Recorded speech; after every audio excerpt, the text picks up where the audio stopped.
面對骨刺多嘅渡龍魚，30年前林曉毅同師兄鄭明輝一次偶然嘅嘗試，獨創出火鍋做法。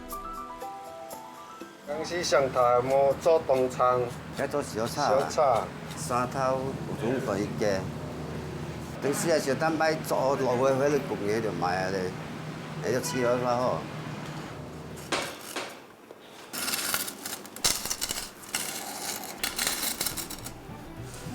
好嘅渡龍魚剔除主骨之後嘅肉色金黃，肉厚但通透，魚肉布滿睇唔見嘅肌間刺，想要去除，仲要林曉毅多年嚟反覆鑽研練就嘅化骨功上陣。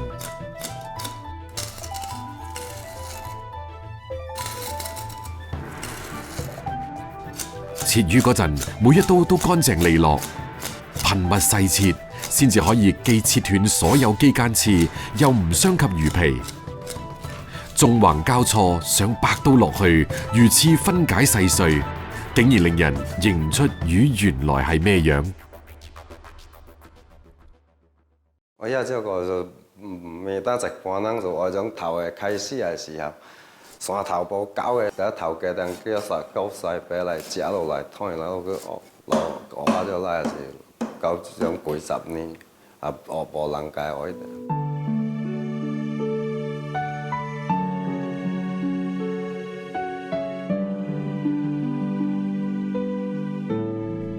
煮嘅時候，魚骨湯打底，放渡龍片灼湯10秒，魚皮預熱收縮，魚肉變白舒展，好似花咁綻放開嚟。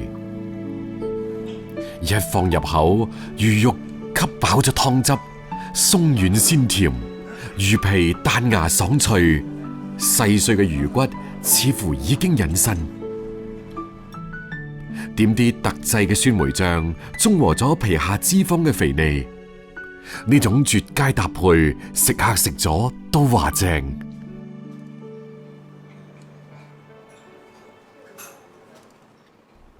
除咗獨創嘅渡龍火鍋，林曉毅拿手嘅蛋黃酥，雖然係花功夫，亦堅持新鮮自製。豬油片成薄片，撒白糖，冷藏到稍稍凝固。晶瑩嘅豬油片包裹住鹹蛋黃，黐埋蛋液，喺麵粉同麵包糠裏邊翻滾一番，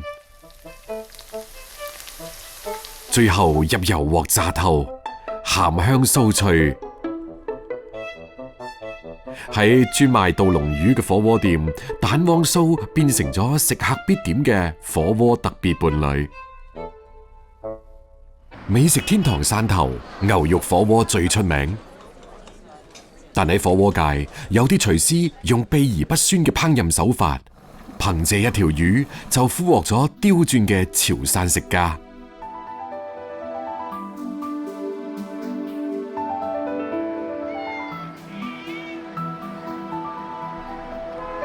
傍晚華燈初上，林曉毅同太太林玉玲迎嚟咗今晚嘅第一波客人。有啲年份嘅雪櫃靜立喺門口，砧板前嘅老闆粒聲唔出，眼觀六路，但唔阻礙佢操刀切魚，就好似身懷絕技嘅大俠，睥睨眾生。老闆娘一如既往咁熱情，迎來送往，亦無阻佢用獨門心法揮筆記賬。三兩那這2萬8，三兩粗條大條啊，3根橋一條滷水3隻嘛，6根哇，又頭裝好食嚇。揸車而嚟嘅老食客點菜又快又準。全部都係衝住呢一塊幾十年嘅招牌渡龍火鍋而嚟嘅。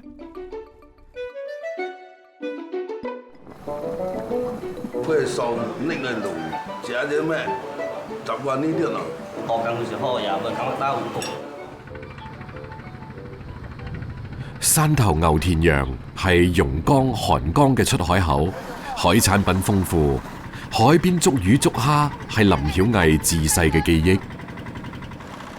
要等2開始做啊？2個小時。2個小時啊！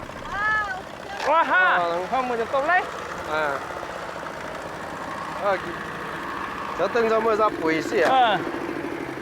冷掉。是啊。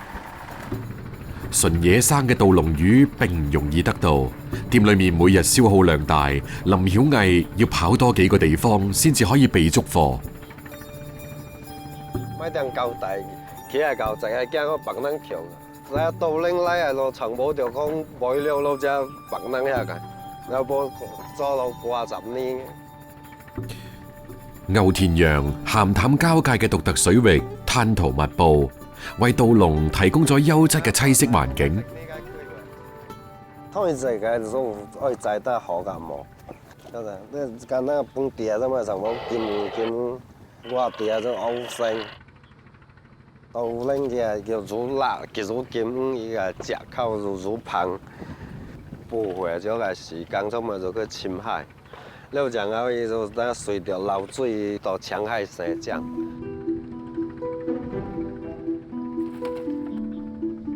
稻龍魚學名中華須鰻，又被稱為豆龍、土龍，習性似蛇，本性係魚，喺陸地都可以生存，係魚類同蝦蟹嘅天敵。因為營養價值高，又被稱為海底高麗參。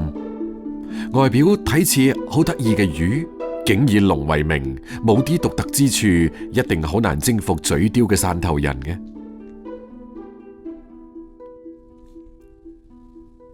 將稻龍魚成條煲湯或者炆燉，係最傳統而且慳功夫嘅食法。洗乾淨嘅魚，稍稍開刀切斷骨刺，再分段，加入稻種等藥材，煲3個鐘頭。出煲嘅時候，稻龍軟爛，魚香四溢。喺潮汕人眼裏邊，呢個湯可謂大補。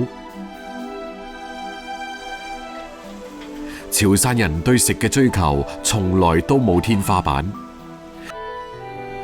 海洋隱秘深邃，大江大海嘅交融吸引住大家不斷探索。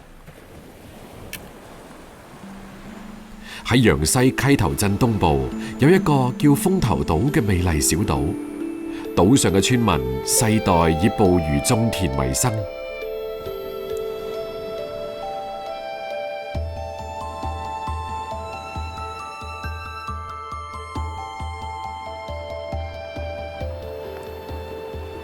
做幾多日線啊？鐘啊？有冇幾更？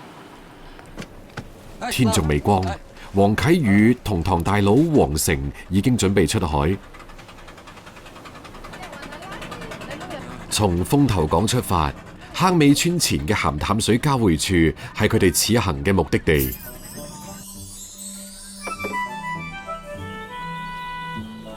去溪頭尋味嘅食客都知道，呢度嘅血鱔最正宗，而溪頭嘅血鱔正係隱藏喺呢片海裏邊。喺我哋村門口啊，一帶嘅大洲面會多啲血鱔。正常嚟講咧，放龍咧提前1日2日咁。每次收龍就好似開盲盒咁，不過祖祖輩輩捕魚累積落嚟嘅經驗，令到佢哋對呢一片海域嘅各類鱔魚都了如指掌，其中最為珍貴嘅就係血鱔。條鱔拿嚟噶，鱔拿嚟噶係。 5、6月咧，佢就會多啲嘅；過咗嗰個秋咧，佢就少噶啦。常年生活喺紅樹林附近嘅血鱔，中意喺泥沙裏邊捐窿捐罅藏身。大潮或颱風天嗰陣，海潮攪動泥灘，出動嘅血鱔一唔小心就會進入捕魚人為佢張羅嘅籠裏邊。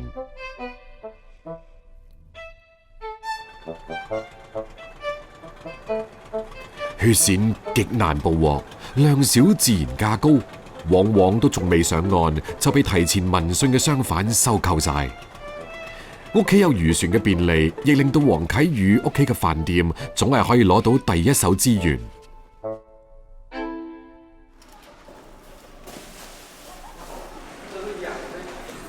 血鱔嘅體型比普通黃鱔要細好多，直徑不過1厘米。尾指咁粗嘅血鱔，重量大多數喺1到2兩，因為表皮一界穿就會不斷流血而得名。新鮮捕撈嘅血鱔皮膚光滑，背部顏色淡黃透紫，鮮紅嘅血絲透過薄薄嘅皮膚，俾人成身上下都充滿血性嘅感覺。細細嘅血鱔美味藏不住，吸引住各方食客慕名嚟到呢一個縣城。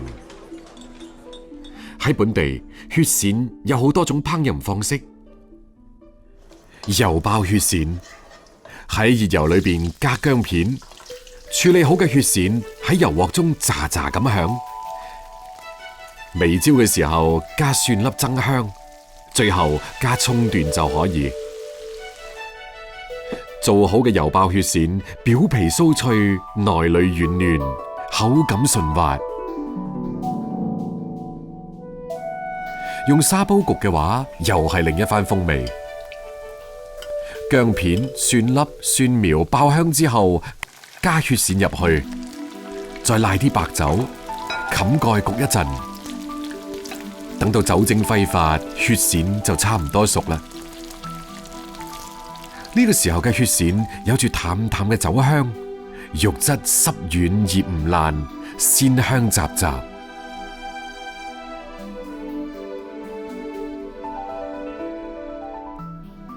不過本地人更鍾情於血鱔飯呢一種烹飪方式。要整得好，黃啟宇仲要請佢爸爸黃慈德嚟操刀。烹製嗰陣，猛火用蒜片同薑絲將油爆香，撈出嚟之後，倒入剁碎嘅血鱔肉，不斷翻炒。炒幾耐，全靠黃慈德嘅經驗。炒咗嗰啲油，你倒瀉嗰啲聲咁叭叭叭叭，揸紅嚟響嘅。同米飯翻炒均勻後，撒蔥花拌勻，最後仲要裝入砂煲，冚埋蓋，燜焗5分鐘，等血鱔嘅香味同米香進一步融合。揭開煲蓋，一陣濃郁嘅鱔香、飯香撲面而嚟，米飯乾爽透亮，血鱔肉早已經化成沫，黐喺米粒上，相伴入口，絲絲入扣。哎，血鱔飯嚟啦！靚貨，靚貨，靚貨！哎，血鱔飯，血鱔飯，哎，平時喺飯店忙碌，黃慈德兩父子好難得同鄉下親人一齊圍坐食飯，就算唔見面，親情依舊。潮水往復，聽日佢哋又將會各自追趕生活，有美食相伴，今晚嘅時光更顯珍貴。哎